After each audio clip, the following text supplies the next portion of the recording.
Luc, chapitre 19, versets 1 à 10. Il est dit, Jésus étant entré dans Jéricho, traversait la ville. Et voici, un homme riche appelé Zachée, chef des publicains, cherchait à voir qui était Jésus. Mais il ne pouvait y parvenir à cause de sa taille, car il était de petite taille. Il courut en avant et monta sur un sycomore pour le voir, parce qu'il devait passer par là, parce que Jésus devait passer par là. Lorsque Jésus fut arrivé à cet endroit, il leva les yeux et lui dit, Zachée, hâte-toi de descendre, car il faut que je demeure aujourd'hui dans ta maison. Zachée se hâta de descendre et le reçut avec joie, reçut le Seigneur Jésus-Christ avec joie. Voyant cela, tous murmuraient et disaient, il est allé loger chez un homme pécheur. Mais Zachée se tenant devant le Seigneur lui dit, voici, Seigneur, je donne aux pauvres la moitié de mes biens, et si j'ai fait tort de quelque chose à quelqu'un, je lui rends le quadruple. Jésus lui dit, le salut est entré aujourd'hui dans cette maison, parce que celui-ci est aussi un fils d'Abraham, car le Fils de l'homme est venu chercher et sauver ce qui était perdu. Voici le passage dans lequel nous évoluons depuis un certain temps. Et notre dernier message, dans ce passage, nous avons vu deux choses, que Zachée était un publicain, un chef de publicains, des hommes corrompus et des hommes qui pratiquaient de l'extorsion. Et c'est pour cela que nous voyons au verset 8, tout le monde, n'est-ce pas, être indigné lorsque le Seigneur Jésus-Christ dit à Zachée, il faut que je demeure aujourd'hui dans ta maison. Et une deuxième chose que nous avons vue encore, c'était que Zachée, pour voir le Seigneur Jésus-Christ, parce qu'il était de petite taille, a couru et a grimpé sur un sycomore afin de voir le Seigneur Jésus-Christ, parce que le Seigneur Jésus-Christ passait par là.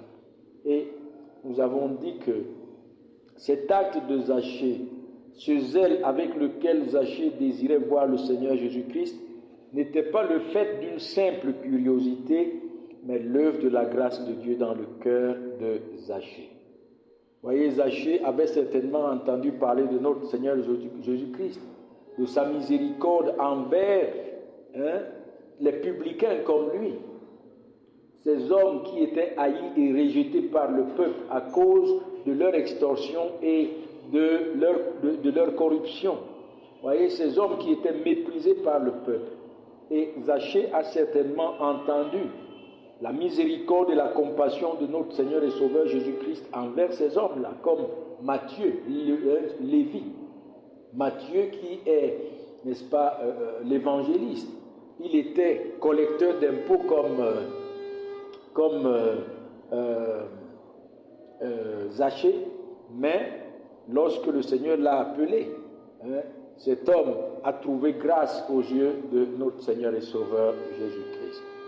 Et nous avons donc vu que Zachée ne désirait pas seulement voir le Seigneur Jésus-Christ, mais il désirait voir le Messie, le Fils de Dieu, Dieu dans la chair, qui est venu pour chercher et sauver ceux qui étaient perdus. Il voulait voir celui que Dieu a envoyé pour satisfaire à sa justice par sa mort sur la croix à la place de ses élus, lui innocent pour les coupables. Et nous avons vu encore que, à travers l'acte posé par Zachée, le Saint-Esprit nous enseigne, n'est-ce pas, qu'en grimpant sur le sycomore, à cause de sa petite taille, pour voir Jésus, que aucune difficulté, aucune opposition ne peut décourager ni arrêter ceux que Dieu attire à lui, ceux que Dieu attire à son Fils Jésus-Christ par l'œuvre de la grâce de Dieu dans leur cœur. Personne ne peut les arrêter. Vous voyez, il y a des gens qui disent, non, moi je veux croire, mais je suis découragé par mes amis, par mes parents, par tant. Mais non, ce n'est pas la foi qui vient de Dieu. Lorsque la foi vient de Dieu, rien ne peut vous arrêter, rien ne peut vous décourager, rien ne peut s'opposer à l'œuvre de la grâce de Dieu dans votre cœur.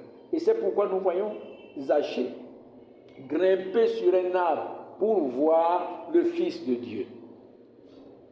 Sa petite taille ne pouvait pas, sa petite taille le lui empêchait, mais il pouvait toujours trouver un moyen. Et le moyen, c'était de grimper sur l'arbre. Et nous avons terminé en disant, n'est-ce pas, que l'acte posé par Zachée en montant sur l'arbre, et par cet acte, le Saint-Esprit, n'est-ce pas, nous enseigne que l'œuvre de la grâce dans le cœur humilie ceux que Christ est venu chercher et sauver, comme des petits enfants. Voyez, Zachée comme un petit enfant, parce que c'était un homme considérable, c'était un homme riche de par sa position, il était considérable dans la société. Et même, c'était vraiment bizarre de voir cet homme riche aller grimper sur l'arbre comme un petit enfant dans le désir de vouloir voir le Seigneur Jésus-Christ. Et c'est là que nous avons vu donc comment est-ce que la grâce de Dieu dans le cœur de ces élus les humilie comme des petits enfants, afin de recevoir le royaume des cieux. Et ce soir, nous continuons avec le verset 5, dans lequel nous voyons toujours, n'est-ce pas, le salut de Zachée. Et dans le verset 5, nous voyons le Seigneur Jésus-Christ arriver en bas de l'arbre sur lequel Zachée était monté, s'adresser à Zachée. Le verset 5 dit, lorsque Jésus fut arrivé à cet endroit, cela veut dire sous le sycomore sous lequel Zachée était grimpé, il leva les yeux et lui dit, Zachée, hâte-toi de descendre, car il faut que je demeure aujourd'hui dans ta maison. Voilà. Et qu'est-ce que nous voyons dans ce passage? La première des choses que nous voyons dans ce verset 5, c'est que le Seigneur Jésus-Christ connaît par leur nom tous ceux qu'il est venu chercher et sauver par sa grâce au moyen de sa mort, de son obéissance parfaite et de son sacrifice offert sur la croix pour satisfaire à la justice de Dieu. Il les connaît tous par leur nom. Voyez, arrivé sous le sycomore, et avant que Zachée ait dit quoi que ce soit, le Seigneur Jésus-Christ leva les yeux et lui dit, Zachée, hâte-toi de descendre. Voyez les amis, le Seigneur Jésus-Christ connaît par leur nom tous ceux qu'il est venu racheter par son sang sur la croix.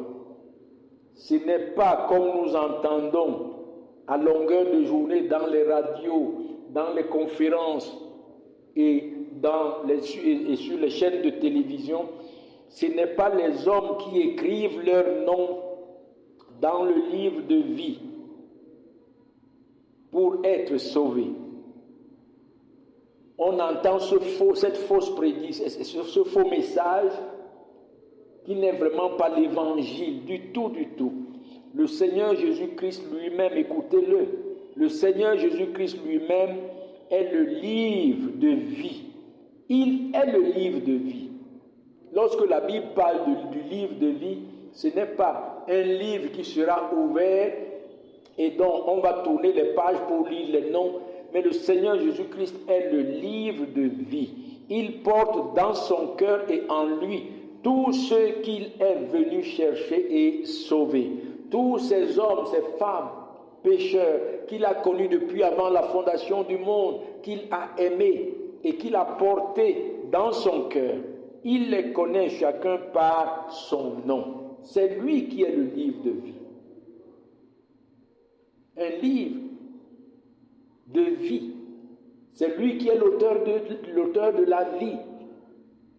Et c'est dans son cœur que les noms de ceux qu'il a connus depuis avant la fondation du monde sont inscrits ou bien écrits.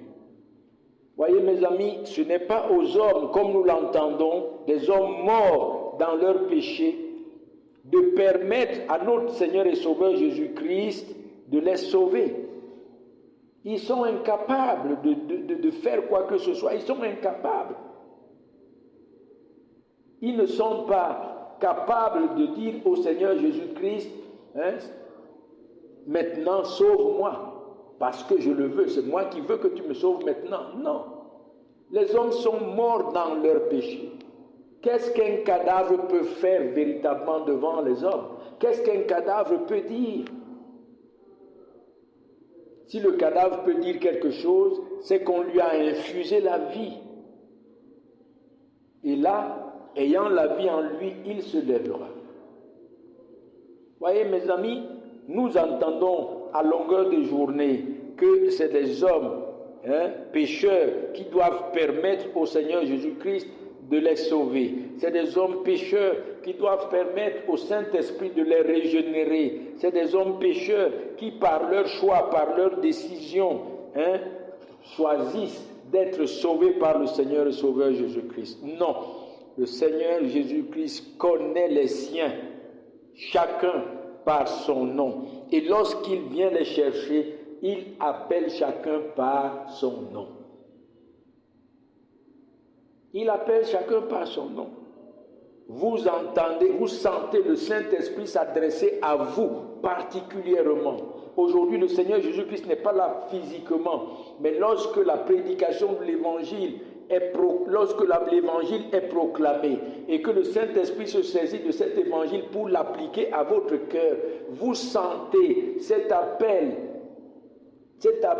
efficace de Dieu qui s'adresse à vous personnellement, qui vous révèle combien vous êtes morts, perdus, sans espoir et sans espérance, et qui vous révèle l'excellence de la justice de notre Seigneur et Sauveur Jésus-Christ, qui a satisfait toutes les exigences de Dieu pour sauver son peuple. Il vous révèle l'excellence du sacrifice de Christ, qui a payé la dette du péché là où les sacrifices d'animaux ne pouvaient payer le prix et sauver ceux qui les offraient. Voyez mes amis, ce n'est pas aux hommes. Et d'ailleurs, disons-le, ça n'a jamais été à une brebis de chercher le berger. C'est toujours le berger qui cherche la brebis. Et le berger connaît ses brebis par leur nom. Parce qu'il y a des bergers qui ont donné des noms à leurs brebis. Et ils connaissent chacune de leurs brebis par leur nom. Et c'est ainsi que le Seigneur Jésus-Christ, le berger des brebis, connaît ses brebis par leur nom.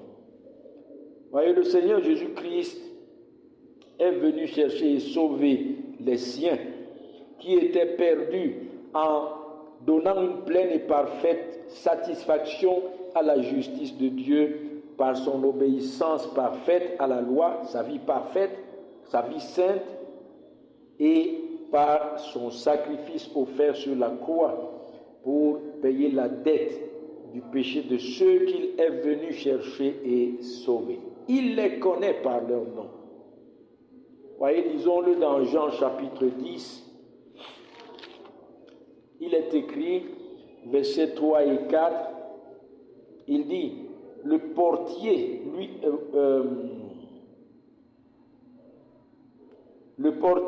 ouvre et les brebis entendent sa voix. Parlant du bon berger, parlant du véritable berger qui est le Seigneur Jésus-Christ. Le portier, c'est son Père, Dieu le Père.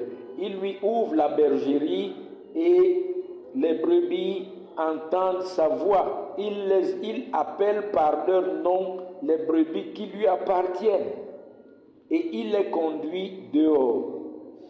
Lorsqu'il a fait sortir toutes ses brebis, il marche devant elles et les brebis le suivent parce qu'elles ne connaissent pas la voix, parce qu'elles connaissent sa voix.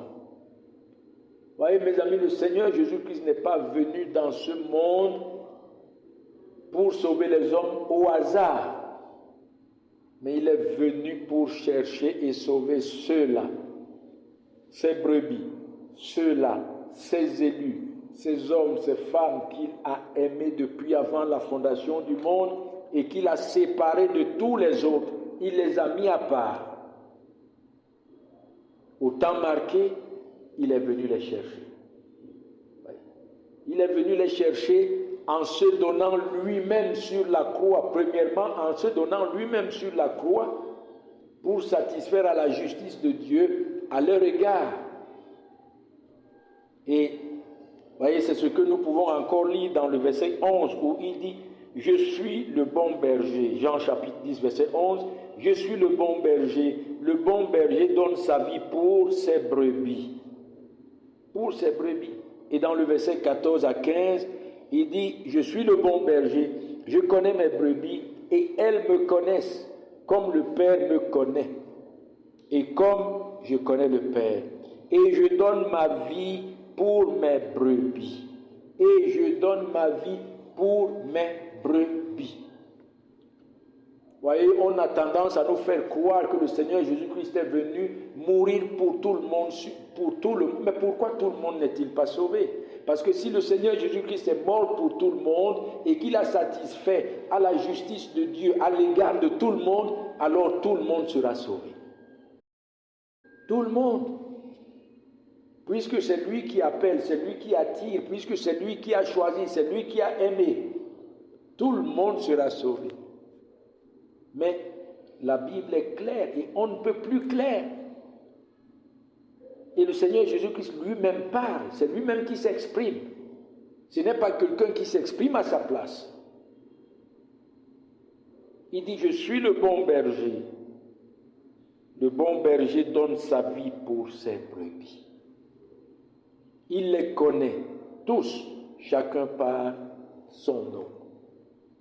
Et c'est ce que Matthieu 1, verset 21 dit. Tu lui donneras le nom de Jésus. C'est lui qui sauvera son peuple de ses péchés. Un peuple qu'il connaît. Qu'il connaît. Parce que c'est lui-même qui l'a choisi, c'est lui-même qui l'a aimé, c'est lui-même qui s'est engagé à faire grâce à ce peuple et à le sauver par son sacrifice offert sur la croix. Deuxièmement, le Seigneur Jésus-Christ est venu chercher et sauver les siens par la prédication de l'Évangile.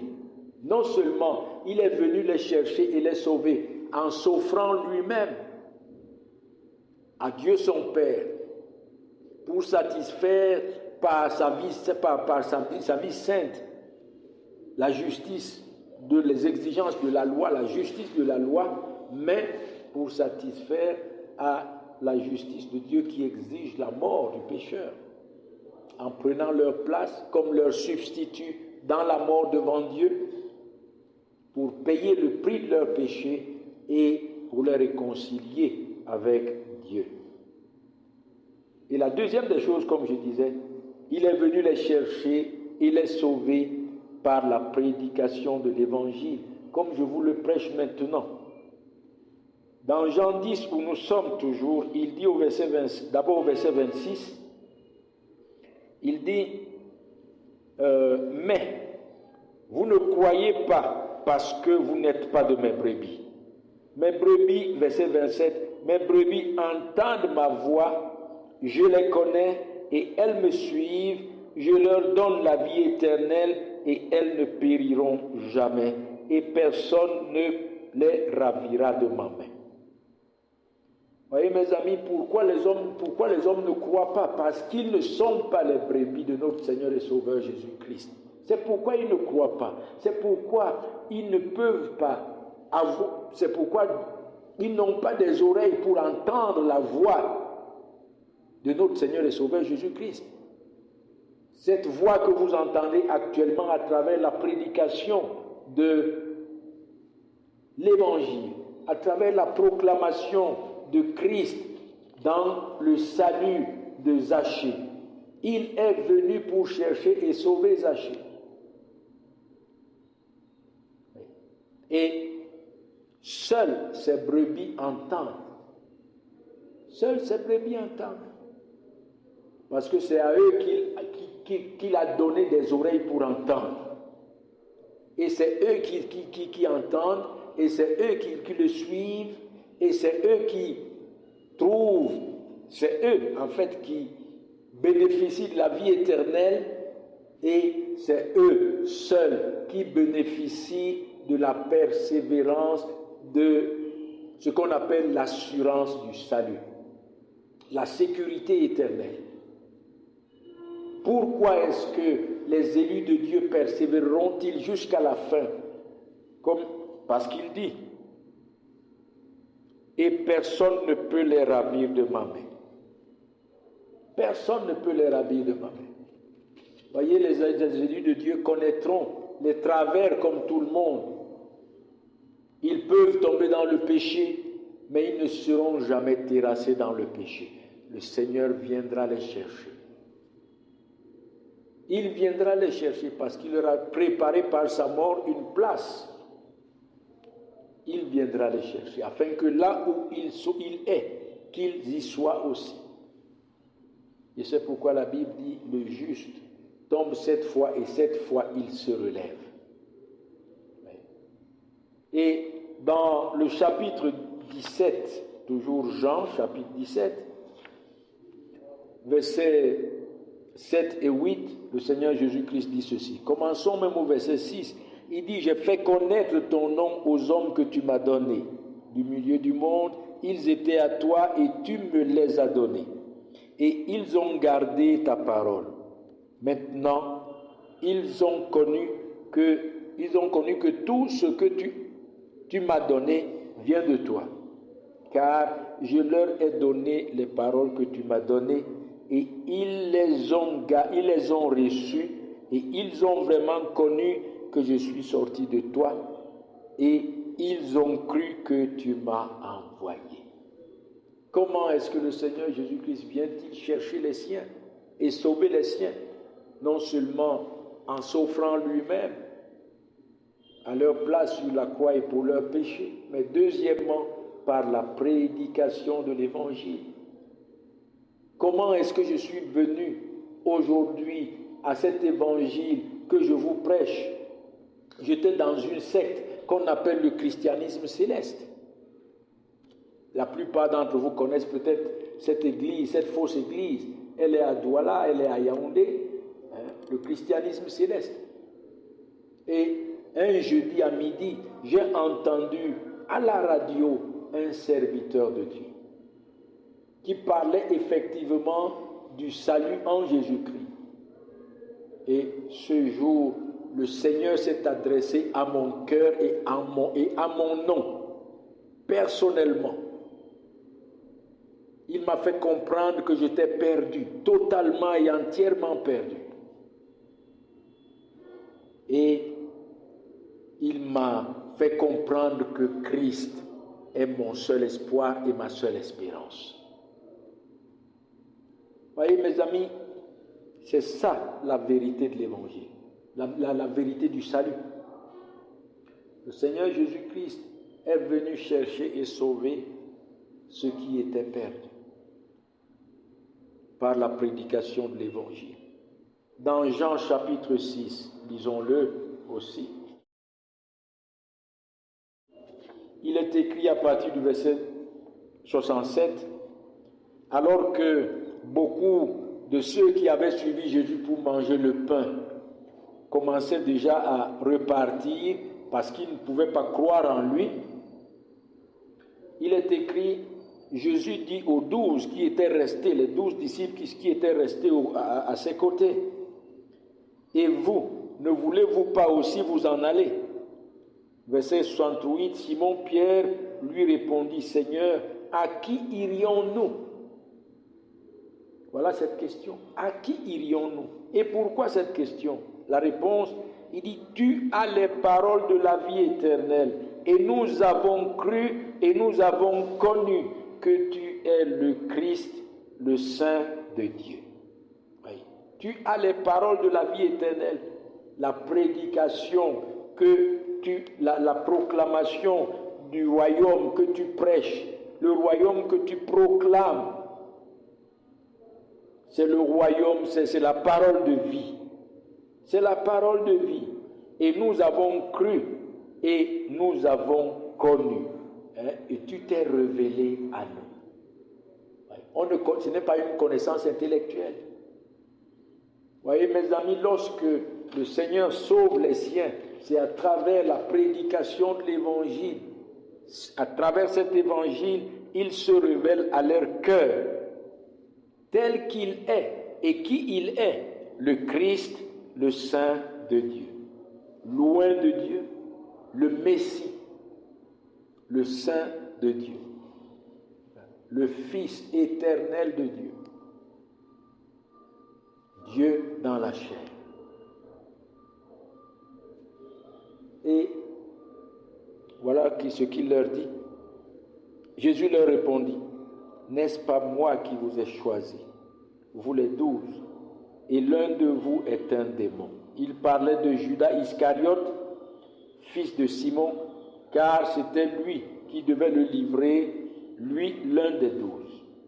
Mais ce qui nous intéresse, Jésus dit, n'est-ce pas moi qui vous ai choisi, vous les 12.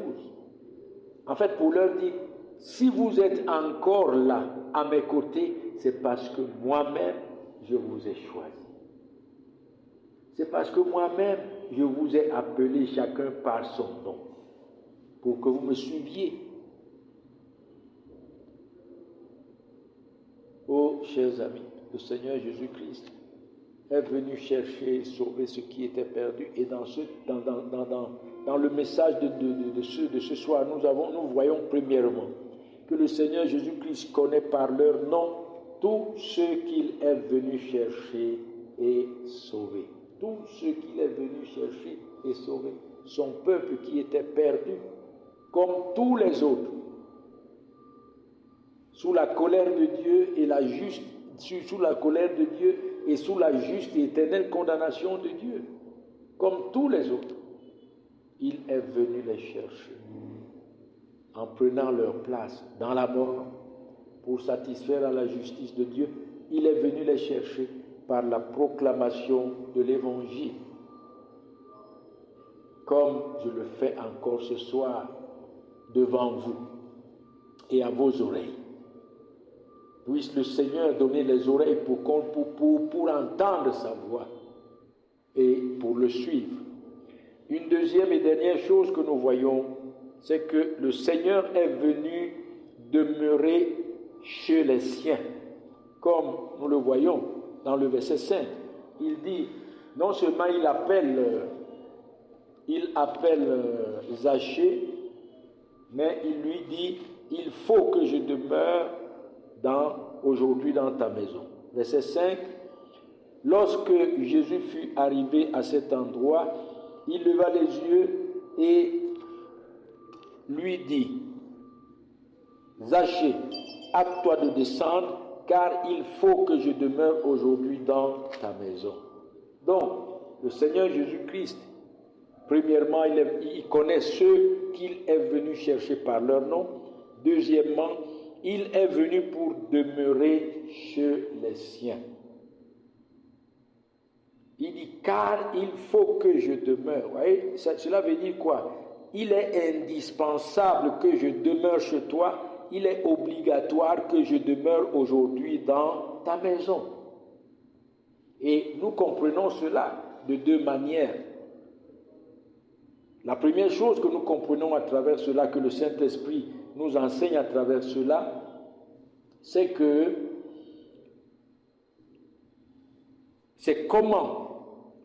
est-ce que le Seigneur Jésus-Christ s'est identifié il est devenu semblable à ces hommes, à ces femmes, pécheurs, indignes, dont il a aimé depuis avant la fondation du monde et dont il est venu chercher et sauver.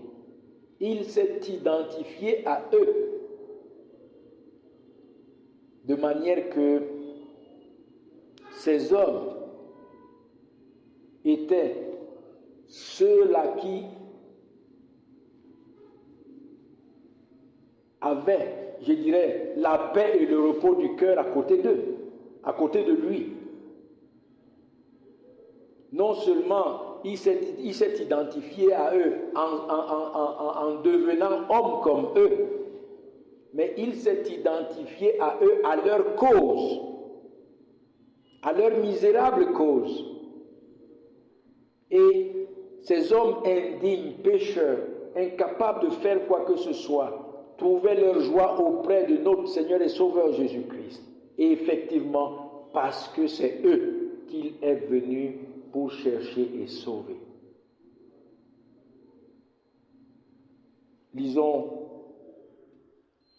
Lisons-le dans Luc, chapitre 5, et le verset 30 à 32. Voici ce que la Bible nous dit dans Luc, chapitre 5, verset 30 à 32. Il dit ceci. Les pharisiens et les scribes murmuraient.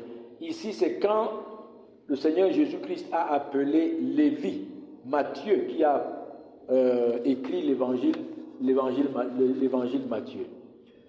C'est lorsque le Seigneur Jésus-Christ a appelé Matthieu et qu'il est entré dans la maison de Matthieu,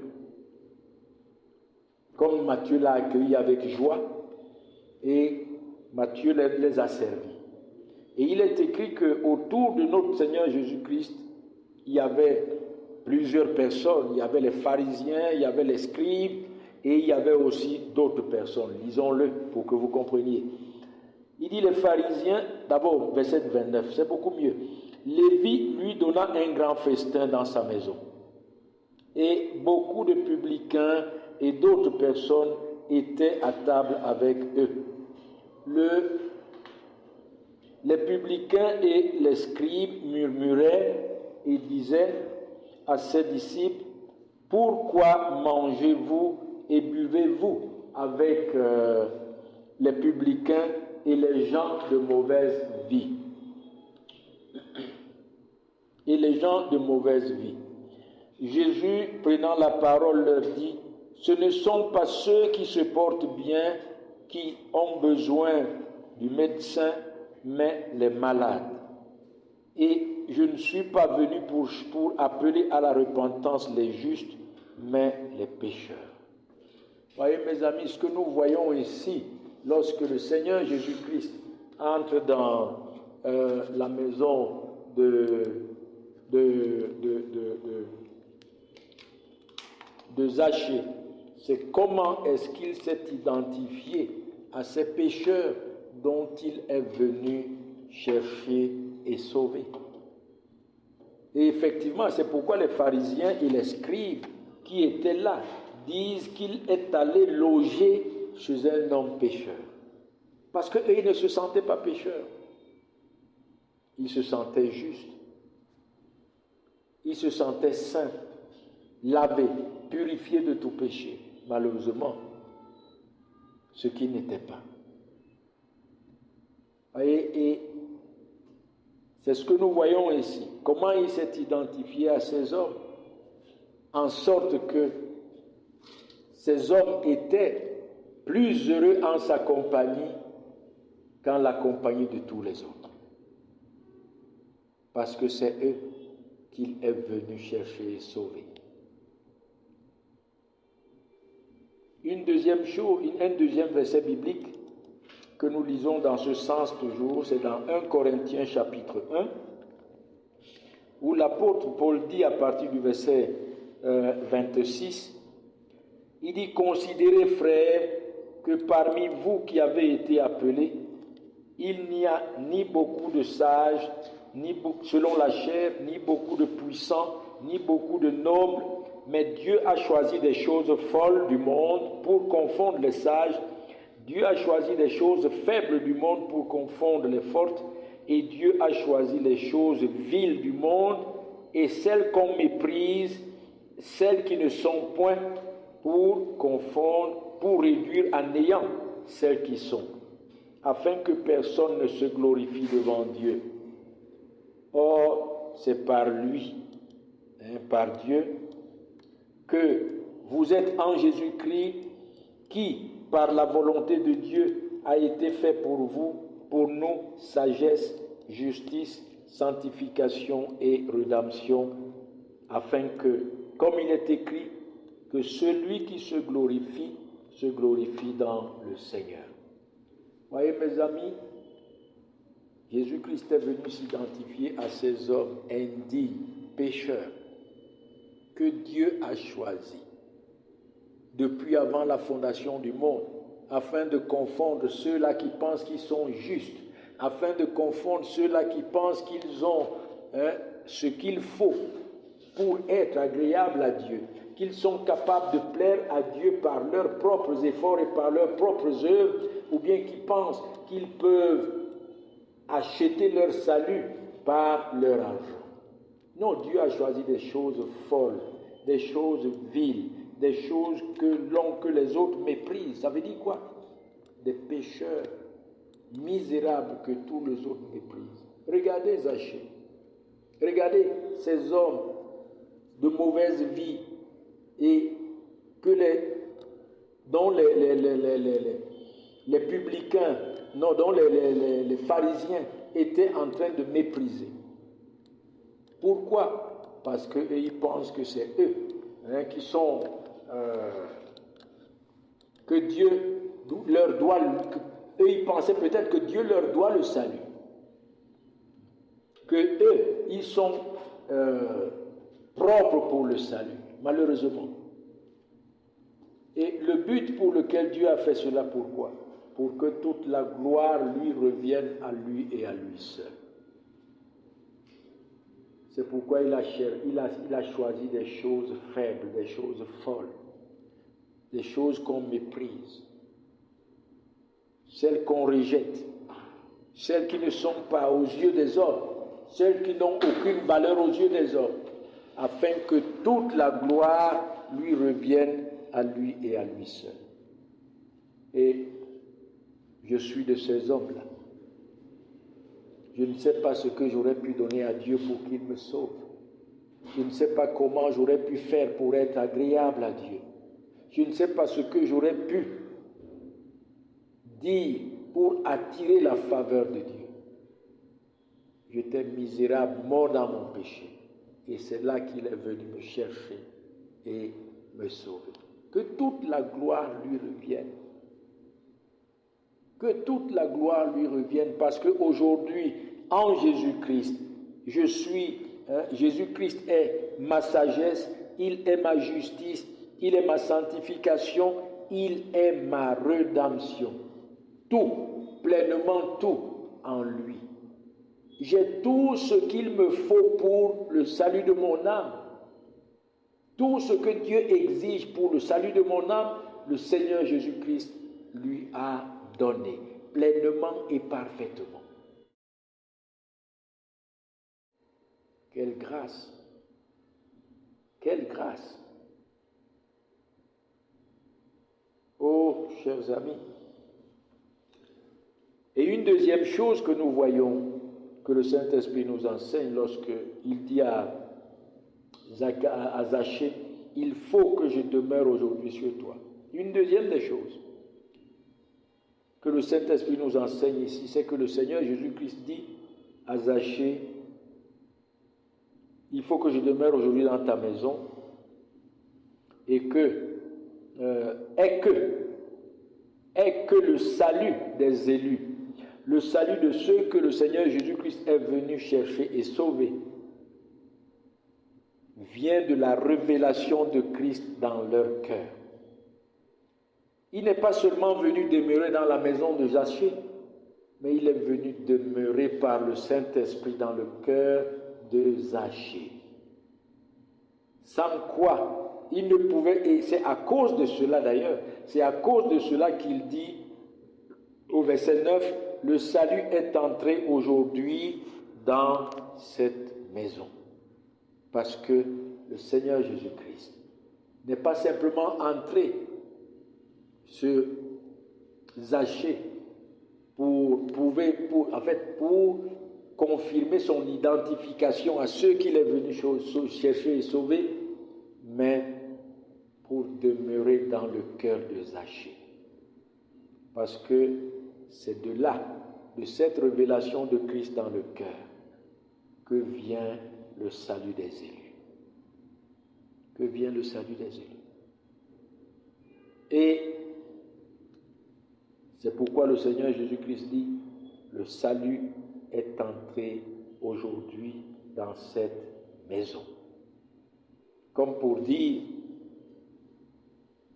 moi qui suis le salut de Dieu, à partir d'aujourd'hui, j'habite, je demeure dans le cœur de Zachée.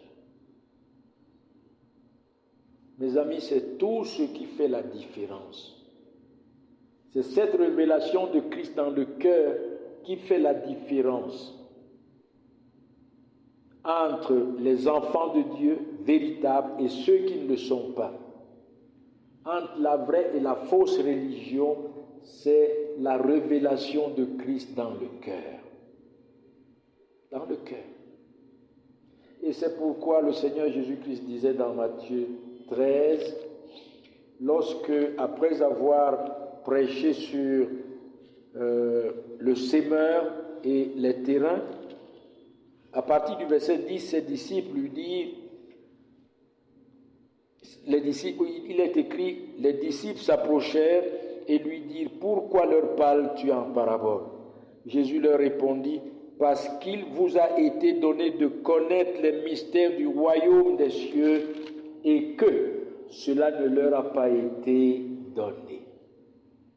Qu'est-ce que le Seigneur Jésus-Christ veut dire? Car il vous a été donné de me connaître. Il vous a été donné de me connaître. Il vous a été donné que je me révèle à vos cœurs, parce que c'est le Seigneur Jésus-Christ qui est le mystère du royaume. Tous les mystères du royaume sont dans le Seigneur et Sauveur Jésus-Christ. Et lorsqu'on parle de mystère, on parle de ce qu'on ne peut pas connaître si on ne nous le révèle pas. Et qu'est-ce que Dieu révèle au cœur de ses élus pour leur salut? C'est le Seigneur et Sauveur Jésus-Christ. Voyez, c'est en lui que sont renfermés les mystères de l'amour de Dieu, de la grâce de Dieu, les mystères de la réconciliation avec Dieu, le mystère du pardon des péchés, le mystère de la vie éternelle, le mystère de la justification, de la sanctification. Le Seigneur et Sauveur Jésus-Christ. C'est là qu'il y a la différence. Voyez, ces hommes, Christ était en train de prêcher l'évangile et il parlait en parabole. Et aujourd'hui, beaucoup entendent l'évangile qui est prêché, mais cet évangile ressemble à un livre qui est fermé, qu'ils ne peuvent pas entendre. C'est comme des paraboles qu'ils ne peuvent pas comprendre. Pourquoi? Parce qu'il ne leur a pas été donné que Christ se révèle à leur cœur. Par contre, aux élus, Christ se révèle à leur cœur pour qu'ils comprennent les mystères du royaume. Et c'est cela que l'apôtre Paul disait dans Philippiens chapitre 3, que tout ce qu'il considérait comme des gains, il les a considérés maintenant comme de la boue, comme une perte, à cause de l'excellence de la connaissance de Christ, à cause de la révélation de Christ dans son cœur. Ce Christ, véritablement Dieu, véritablement homme, révélé dans toute sa gloire à son cœur, et l'excellence de l'œuvre de notre Seigneur et Sauveur Jésus-Christ, qui seul satisfait à la justice de Dieu, qui seul paye la dette du péché de ses élus, qui seul réconcilie le peuple de Dieu à son Dieu, qui réconcilie le peuple à son Dieu. Il a connu l'excellence de cette œuvre de Christ, accomplie par son obéissance et par son sacrifice sur la croix. Il a vu l'excellence de la personne de Christ et il dit, ces choses sur lesquelles je comptais, la fausse religion sur laquelle je comptais, elle n'est que de la boue, elle n'est qu'une perte. Puisse le Seigneur Jésus-Christ se révéler dans toute sa gloire et dans toute sa grâce à vos cœurs. Et que votre religion soit considérée comme une perte, comme de la boue. Oui, le Seigneur Jésus-Christ est parti demeurer ce jour dans la maison de Zachée, mais plus particulièrement, il est entré dans le cœur de Zachée pour demeurer dans son cœur. C'est pourquoi il dit, le salut est entré aujourd'hui dans cette maison. Dieu bénisse sa parole dans nos cœurs.